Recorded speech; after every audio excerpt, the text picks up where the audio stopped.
The serpent was the shrewdest of all the wild animals the Lord God had made. One day he asked the woman, Did God really say you must not eat the fruit from any of the trees in the garden? Of course we may eat fruit from the trees in the garden. It's only the fruit from the tree in the middle of the garden that we are not allowed to eat. God said, you must not eat it or even touch it. If you do, you will die. You won't die. God knows that your eyes will be opened as soon as you eat it, and you will be like God, knowing both good and evil. The woman was convinced. She saw that the tree was beautiful and its fruit looked delicious, and she wanted the wisdom it would give her. So she took some of the fruit and ate it. Then she gave some to her husband who was with her, and he ate it too. At that moment their eyes were opened, and they suddenly felt shame at their nakedness. So they sewed fig leaves together to cover themselves. Then the Lord God called to the man, Where are you? I heard you walking in the garden, so I hid. I was afraid because I was naked. Who told you that you were naked? Have you eaten from the tree whose fruit I commanded you not to eat?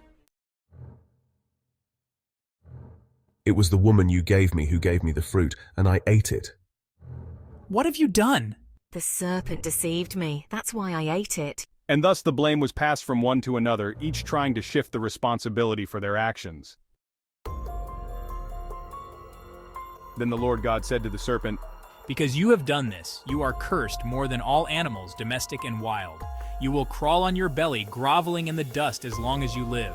And I will cause hostility between you and the woman, and between your offspring and her offspring. He will strike your head, and you will strike his heel.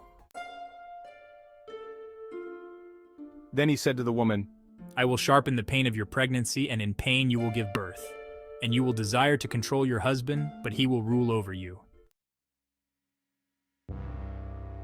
and to the man he said, Since you listened to your wife and ate from the tree whose fruit I commanded you not to eat, the ground is cursed because of you. All your life you will struggle to scratch a living from it. It will grow thorns and thistles for you, though you will eat of its grains. By the sweat of your brow will you have food to eat until you return to the ground from which you were made. For you were made from dust, and to dust you will return. So the Lord God banished them from the Garden of Eden. And he sent Adam out to cultivate the ground from which he had been made. After sending them out, the Lord God stationed mighty cherubim to the east of the Garden of Eden, and he placed a flaming sword that flashed back and forth to guard the way to the tree of life. You see